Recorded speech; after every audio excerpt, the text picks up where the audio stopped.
আমার ২০০৬ সালে বিয়ে হয় জুন মাসে।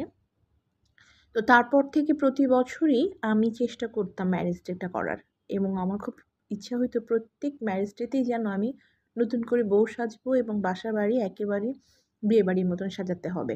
এইটা ছিল আমার একটা শখ। আমি ১০ টা ম্যারেজ ডে বিয়ের পর ১ম ১০ টা ম্যারেজ ডে এভাবে কন্টিনিউ করেছি আরকি।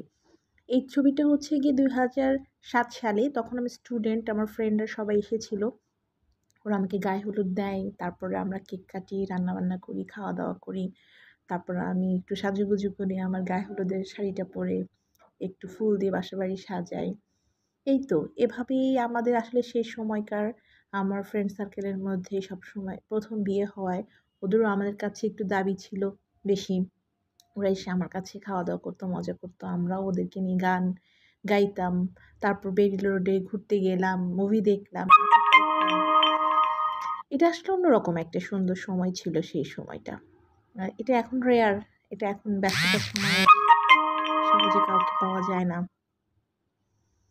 তারপরও আজকে কেন যেন হঠাৎ মনে হলো পুরনো ছবিগুলো খুঁজে বের করলাম এবং স্মৃতি রোমন্থন করার চেষ্টা করলাম।